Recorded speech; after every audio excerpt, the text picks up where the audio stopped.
Hi there, welcome to this week's demonstration painting.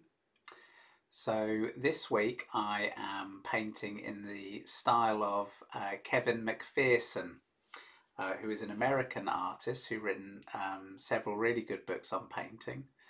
So I put a link down below if you'd like to go and see more of his work or find out about his books. And the scene that I'm painting, I'm using my own reference material. Well, it's not actually a photograph I took, but I was kindly given permission to use this reference material. This is a photograph of Vajraloka Retreat Centre in North Wales, where I've been a couple of times. So it's a very nice spot, sort of quite near Snowdonia, sort of around that way.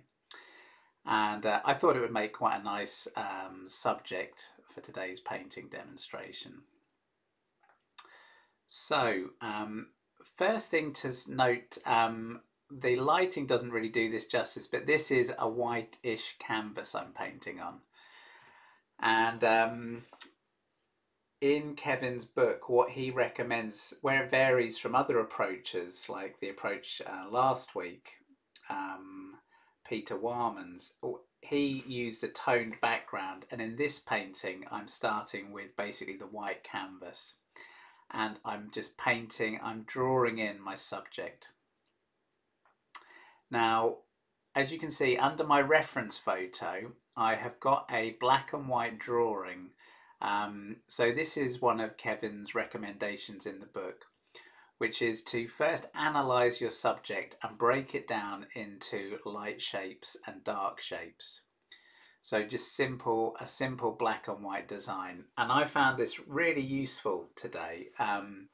And as you can see, it involves it's quite a large degree of abstraction because you have to really consider, is this black or white? But the result is you come up with a much more simplified statement. And I really like that. I think it's an idea that I will carry on. So this relates to, we've been talking about in my classes, we've been talking about composition and design. So this is a tip that I think I would strongly recommend to all my students and anyone who's interested in painting, is to have a go at this. Try to look at your theme and try to break it down into black and white first. He then goes on normally to do a more sort of thorough tonal, a simplified tonal drawing of his work, maybe just using 4 or 5 different tones. But for today, I simply broke it down into dark and light. So other things that I did here, so as well as working on a white canvas, I'm also using a limited palette. So I've just squeezed out on a disposable palette there the colours that Kevin suggests. He just uses a combination of white, cadmium yellow, a sort of mid yellow, French ultramarine, alizarin crimson, and I think Windsor green. So I've substituted that with Viridian green. So this is a really good suggestion, is to have a go with a limited palette. So he works very thickly. So having the limited palette, I think, makes life a bit easier there. You've just got a few big tubes and you can really squeeze out that paint.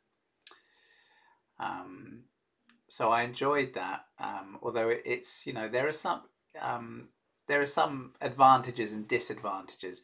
Crimson is a very strong colour and it can sort of overpower a painting. Ooh, there we go. I think I put that somewhere else. That was my tonal sketch. So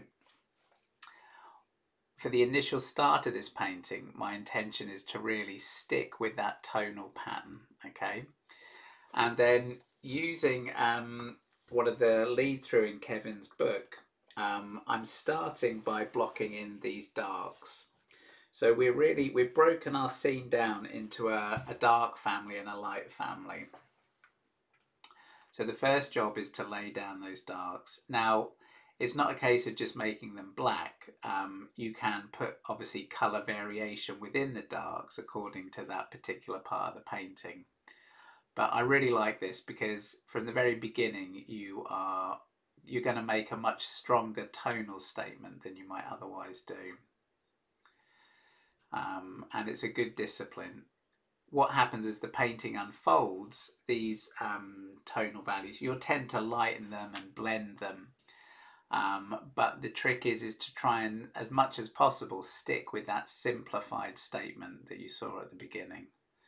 That tends to give the paintings a bit more, almost like strength to them, because they've got that strong tonal pattern that underpins them.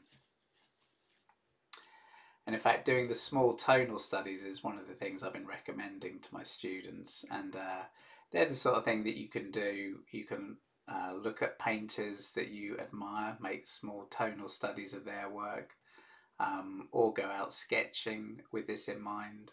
So it's a good discipline, how to arrange light and dark in a composition.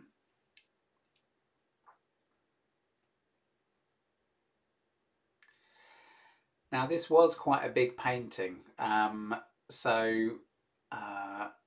for these demos I think this was probably a bit too ambitious. I mean I did manage to finish the painting today, but this is quite a large canvas, so over the weekend I'm planning to get some smaller boards gessoed.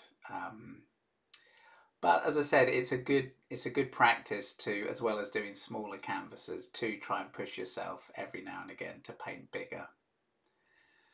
And in this case, I'm not only painting bigger, but I'm also trying to paint quite quickly. This is slightly speeded up, so I'm not painting quite as quick as it comes across here. But yeah, to work at a brisk pace. So I think I must have spent, you know, a good 2 or 3 hours on this painting today. But it's not to say that the painting would become massively improved by spending days and weeks on it. I'm a great believer that it's the structure of the paintings that make them work, not spending hours and days sort of deliberating over all the details. So yeah, I'm just keep looking at my tonal reference here, and just so there is some colour variation in these darks, but my initial job is just to block in these darks. So one of my sort of only criticisms of this technique, I guess it's not a criticism, but one of the areas where I think it's difficult for me is that if you leave areas of the canvas unpainted, then you're left with basically little white dots.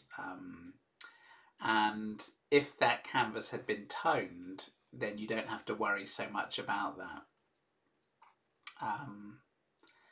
However, one of the advantages is that the colour goes on white, and that can sometimes make the paint look cleaner, or the colours more vibrant. And in fact, well, the title of Kevin's book, Fill Your Oil Paintings with Light and Colour.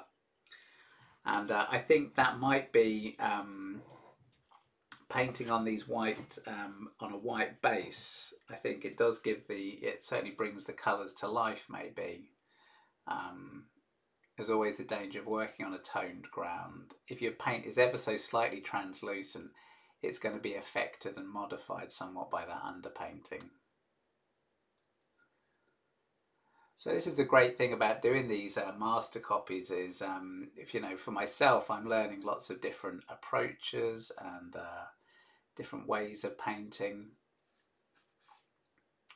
And they also help feed into your just your working knowledge of how to paint pictures, basically. And then sometimes you can be looking at a painting and you've got a scene or someone's asked you to do something, you're not quite sure. The more of these experiences that you have under your belt, you're going to be able to draw on that to approach different subjects. So we've got a little bench here. So when people, I've probably sat in that bench a few times myself. At this retreat centre, often the retreats have large periods of time of silence. And as you can imagine, looking out over this sort of Welsh sort of valley can be very sort of a very pleasant experience, just watching the weather come and go. So it's dotted around with these little benches. So I thought that'd be a nice thing to include there. Also helpful for suggesting scale. So I think there we are. So that's actually the black and white. That's the black, that's the darks put in. So now I move on to my light family. So as it happens, it's not a case that these lights are pure white, but they're more mid-value. That's how I sort of thought of them anyway, especially these values in the sky. In the end, I sort of opted for making my lightest lights were the sort of greens, just striking in front of the house there. But same procedure here. We've done the darks.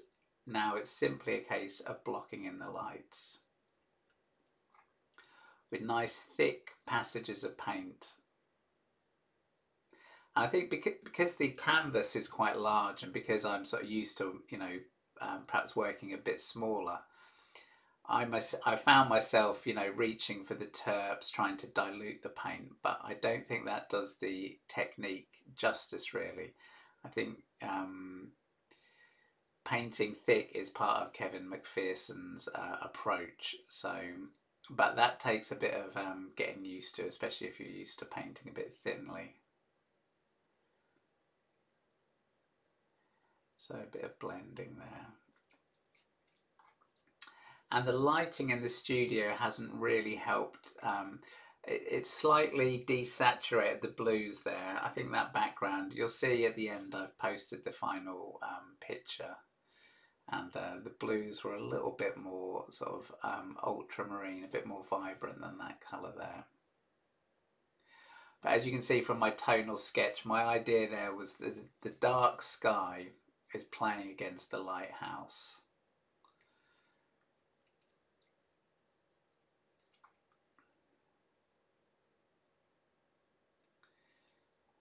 Just blocking that in.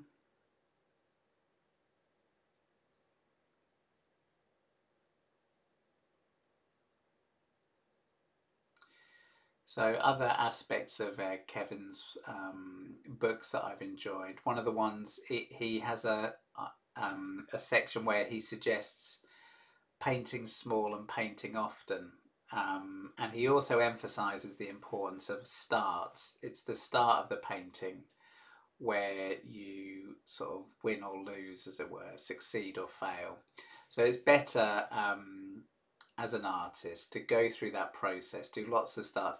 And by starts, what he means is a bit like I'm doing here, is establishing a tonal pattern and blocking it in, okay? That should never take, you know, days, especially if you're working a bit smaller than this. So the more of these you can do, the better.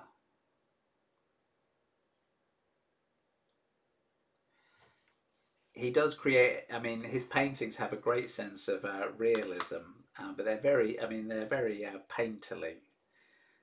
So, yes, I always think it's like a lot of the artists that I really enjoy looking at, I think strike this balance between painterliness, which means that you can basically see the brush strokes, you know you're looking at a painting, and sort of realism, good observation, good light and dark patterns.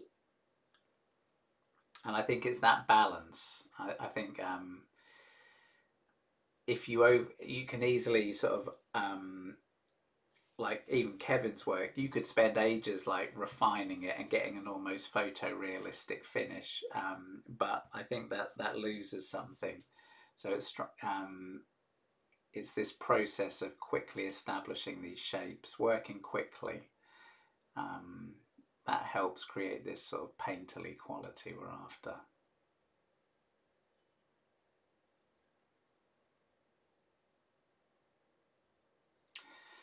So this was my sort of where I was putting my real brightest colour, so reserving this very sort of quite intense yellow for this sort of middle distance.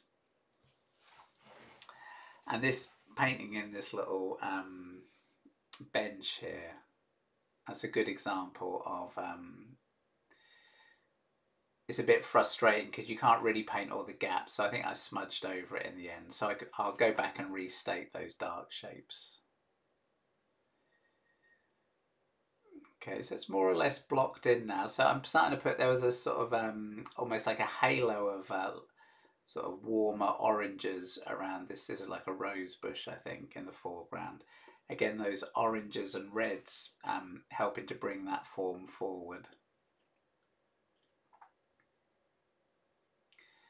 And providing a nice object for the sort of distant hills to play against.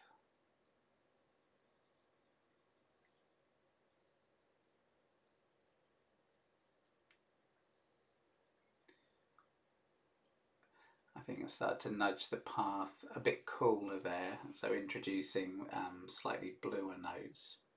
So although initially we started with this separation of light shapes and dark shapes, within the shapes as the painting unfolds, that's where you start to put subtler variation, nudging it this way and that. But those should be subordinate to this stronger tonal pattern which we've initially established.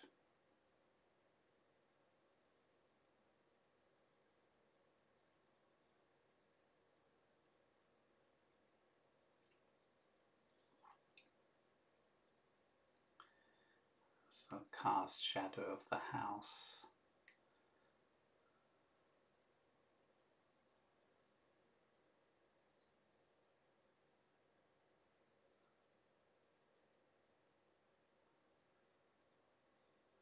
So I think it was about 2 years ago that I was at Vajraloka, and it was very strange. The weather was incredibly hot, so it was almost like Greece or somewhere like that, which is unusual for Wales. You always associate it with slightly damper weather, but it was very hot. And I did take my paints with me, and I did a couple of paintings of the view looking down the valley, one of which I was quite pleased with.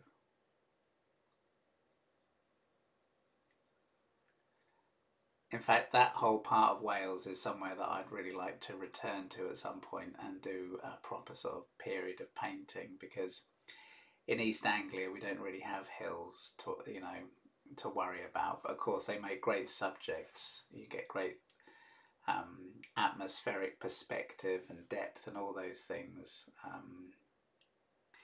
In East Anglia it's mainly sort of churches and boats and rivers and those sorts of things. So it's nice to go to other parts of the country and get some inspiration and tackle a variety of different landscapes. But of course, there is something to be said for, I often think of, what's his name? Was it Hokusai? With the 100 views of Mount Fuji, which is basically testament to the fact that even with a single subject you can find infinite sort of variety of weather conditions, views, perspectives. So although it is nice to go to different places to have different sort of things to paint, there's always enough to be getting on with just outside your door, I think. So unfortunately, as I say, this painting took a little bit longer than some of my other demonstration paintings, and there were a couple of points where the camera sort of cut out. So I might need to, I don't know whether the battery got overheated at one point, but anyway, I filmed as much as I could. The main takeaway from this demonstration is really the importance of this blocking. Okay, when you look at a painting, of course, we see all the finish and the way it's all been tidied up and the little details. But from the point of view of getting better at your paintings, what you need to focus on, I say, is this blocking period.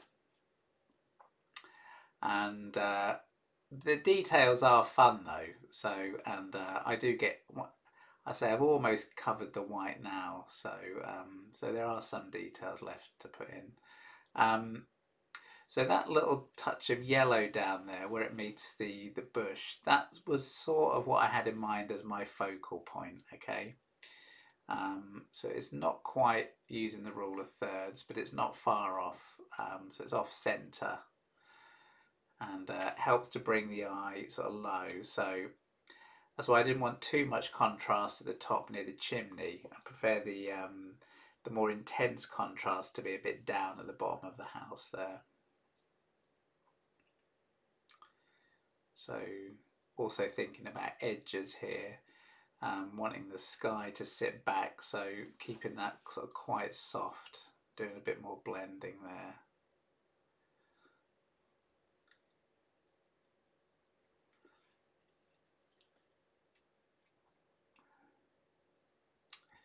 So now I'm putting some little streaks of light that were coming across the path here. So this is a good example of, say, in the tonal pattern, the path is just simply white. And I've painted it more of a mid-value, but that gives me enough tonal range to be able to put these little dashes of light that are sort of breaking through the foliage there, without it disrupting the tonal pattern, okay? So if that was too light and dark, then it would be a bit disruptive, but some little highlights there work well. And just softening those greens. This is a sort of bank of trees sort of sitting behind the house there, catching the light. And again here I really am sort of, I'm ever so slightly changing what I'm painting more in accordance with my tonal design than the actual reality of those trees there.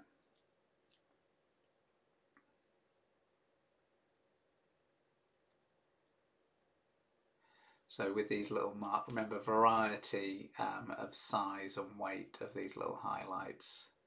So these are what I'd call the details, these little sort of accents of colour. But they all need to be put on with a certain amount of consideration. Here also little bits of light touching the tops of these trees, but not, I don't want it to be, I still want it to be a dark mass, so keeping those highlights relatively small. It's a trick there. Just suggestive really, suggesting forms overlapping.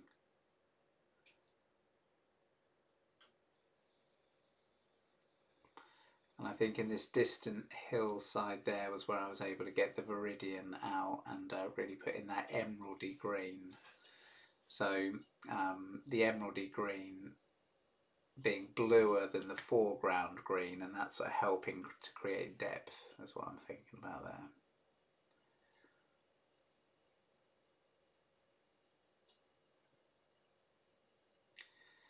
Again, thinking of light bouncing up into the house, so almost as if lit from beneath in that area.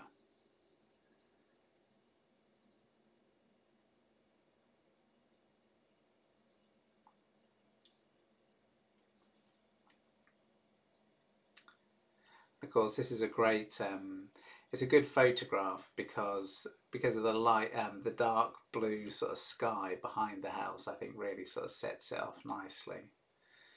And this is the sort of thing you have to bear in mind when you're collecting reference material. You want good sort of tonal contrasts. So here I'm doing a bit of interchange. So what I'm doing is making the top of the chimney stack there, that's reading as a dark shape against a mid-value sky. And then as we come down the house becomes more of a light value against sort of darker trees. And that's something you see a lot of in Edward Seago's work, who I did a demonstration of a couple of weeks ago. Good use of interchange.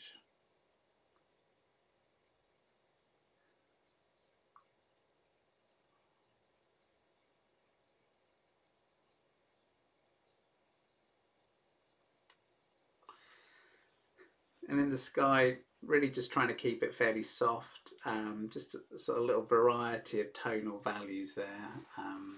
And I think I also included a slightly more, a lighter blue, just to bring it out.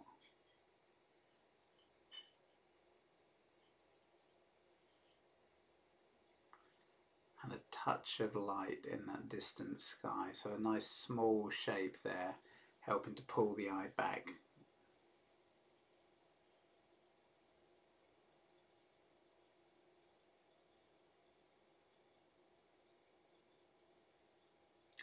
As you can see, I'm sort of flicking from one part of the painting to the other, which is how I recommend to work.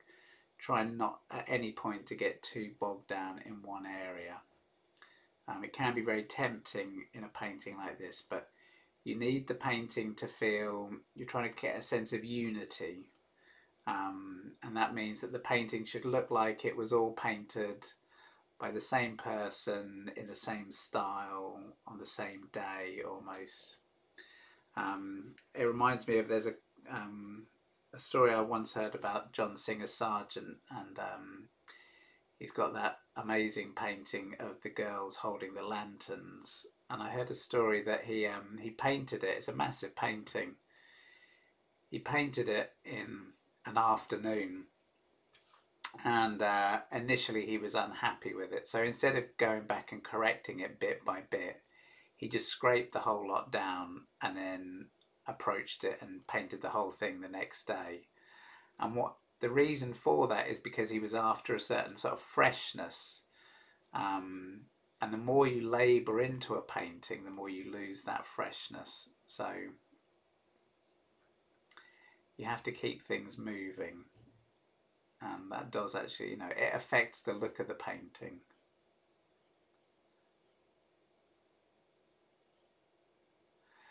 But then, of course, you have other artists, some of the pre-Raphaelites, who I think would work on, they would sort of mask off a little inch square and paint one of those at a time.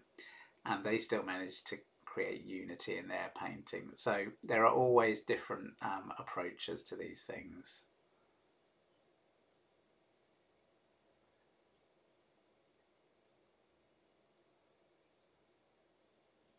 I certainly know in my classes have a variety of students, and some of them like to work quite quickly and will work on quite big canvases in one session, and other people like to work on a painting over a period of weeks, and I've seen both deliver good results.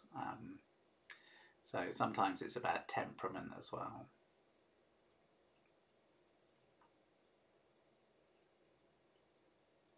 In fact, if anything, I tend toward painting a bit faster. And I have seen some of my students, they've worked on a painting and worked on it and improved it. It's not always a case that the more you work on it, the worse it gets. So you can make things work that you might otherwise have struggled with. So I think I used that on my little tonal sketch, little bits of grass sticking up. So that's really a silhouette idea, but the little bits of grass, they point our eye up towards the house there.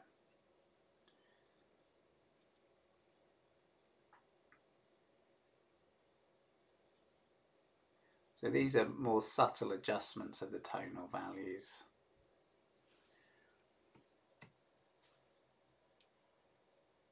So little tweaks here and there. As you can see in that sort of middle bush, I've got a couple of little sky holes there. And I think, that was where I was thinking of my focal point. And having those small, very strong contrasting shapes there, that helps that area to take on a bit more importance. So there's a sort of hierarchy of importance in a painting in terms of what pulls the eye, and we gravitate from big shapes to small shapes. So it's a good idea when you're looking at your compositions and you're thinking about where's your focal point, to think about the size of the shapes, and if there's anywhere you want to put smaller shapes, it's sort of in the distance and where you're sort of pulling your eye towards. And a few little touches on that rose bush. So sadly, in a few moments, the tape cuts out. I was only able to get so far before the battery went dead, so I'll have to work on that. But after this, I spent probably another half hour or so in my studio before finishing the painting. So yeah, I'd like to thank Kevin Macpherson. I really enjoyed reading his books. I say I've got some links down below. I'd have a look him up on Amazon. Also thanks to Tejananda at Vajraloka, who let me use this photo. So when all this has when the dust has settled, and if you're looking for somewhere to learn about meditation and relax, then I definitely recommend looking at Vajraloka in North Wales. I certainly enjoyed my time up there, and hopefully we'll get back there soon. And for the rest of you, I think the main takeaway message is use these tonal studies. You know, get your black marker pen out and just try and break your scenes down into these black and white patterns before you start painting. I think you'll be surprised at the results. And have a go at the limited palette. I think that's also well worth a look. I mean, it doesn't have to be the one he's used here. You have to try and work out what works for you. I certainly think I'd be inclined to give it a few more goes, because there's something very attractive about not having 20 odd tubes of paint to squeeze out when you're painting a picture. And I think the result was I did paint a brighter painting than I might normally have done, so I think there might be definitely something in it. So as I say, there were a few more tweaks here just before the battery ran out. So if you like this video, give us a like, thumbs up, always much appreciated. And here we are, here's the final picture. There we are, Vajraloka in North Wales. So I hope you like that. Yeah, say like, subscribe, always much appreciated. And I'm here every week whilst lockdown's on, doing a little demonstration. So you can tune in with me 10 o'clock Monday, Wednesday and Friday. So thanks a lot. I'll see you soon. Cheers.